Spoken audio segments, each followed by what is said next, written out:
Hey everyone, I'm Big John here, and it's December 16th, which means it is time for day 16 of our Vlogmas Advent Storybook Calendar. Alright, so let's open this up and see what story we're going to read today.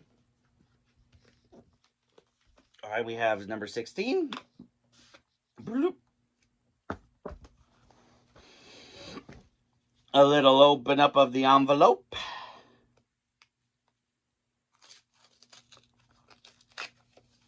And we've got Monsters, Inc. Christmas Laughs. Now, this one looks good,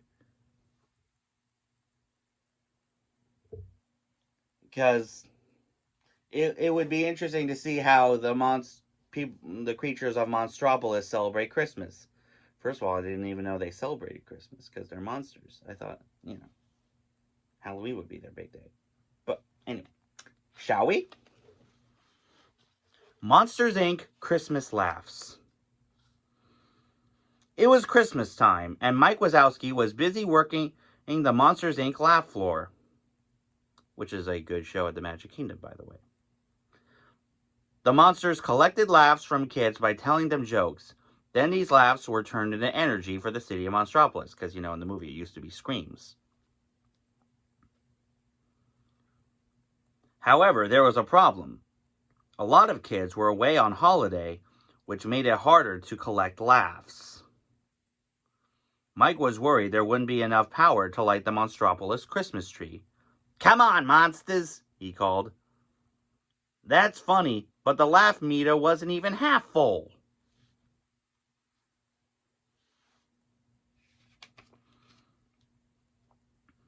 Just then, Sully, Mike's best friend and president of Monsters, Inc., showed up. "How's it going, Mike?" he asked. "Fine, fine," Mike answered nervously. He didn't want Sully knowing that they were running short on laughs. Sully looked over at the laugh meter, but before he could say anything, Mike guided him toward the door. The monsters worked even harder at being funny. One monster even juggled 7 plates and spun another on his head. The kid watching him broke into giggles and clapped loudly. The laugh meter quickly filled up. George, a big furry orange monster, sat on a stool next to a little girl's bed holding a microphone. "Hey, is this thing on? Hello?" George said, tapping the microphone. "Good. Why did the monster eat a light bulb?" "Why?" the child asked. "He needed a light snack." The little girl roared with laughter, and back on the lab floor, Mike watched the meter grow steadily. "We might actually make our goal," he said hopefully.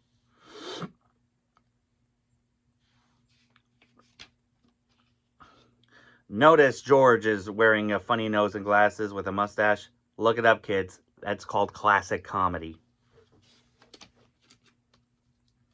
All of a sudden, the monsters watched in horror as the laugh meter started going down instead of up.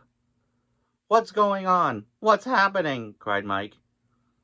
"This has never happened before," said Smitty, one of the other monsters. "Well, don't just stand there. Fix it," said Mike. The monsters sprang into action, and after a while they discovered a leak in the laugh tank, where all the laughs were stored.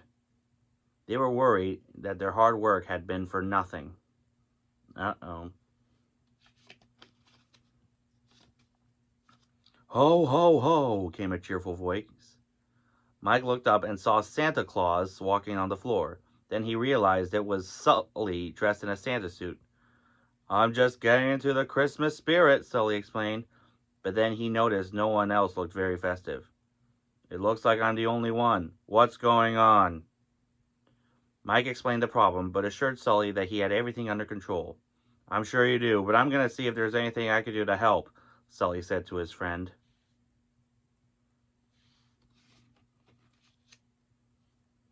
Sully and Mike made their way to the basement, where the other monsters were hard at work.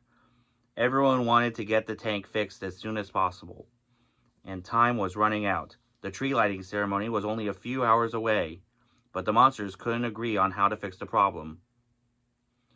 "One of the pipes that led into the laugh tank has burst," explained Smitty.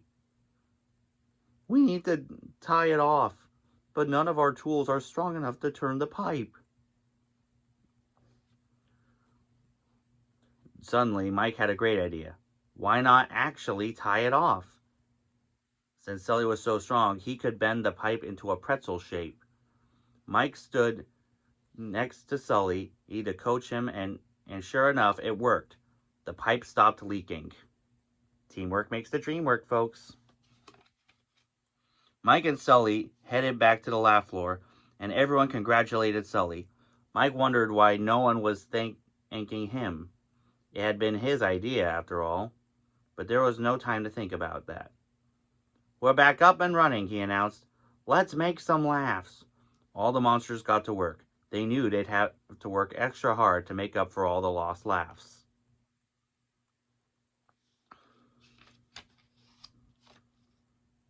Sully decided to help out. "Hey, we've only got a couple hours to get the tree lit," he said. Still dressed as Santa Claus, Sully went through a child's closet door. When he came back, he looked at the laugh meter. It was increasing, but very slowly. "We've got to make it," Sully said to Mike.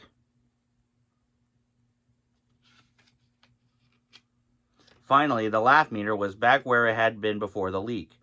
But time was running out. Then Sully had an idea. "The only way we're going to make our laugh quota is to get some really over-the-top laughs," he continued. "We need a special kind of monster. One with perfect timing, star quality, a natural at comedy, and a one-eyed sensation." Mike realized what Sully was trying to do. "No, Sully, absolutely not." "The Christmas tree lighting is a half hour away," Sully told him. "Come on, Mike. The whole city is depending on you." That was all Mike needed to hear. "Let's do it, but you're coming with me."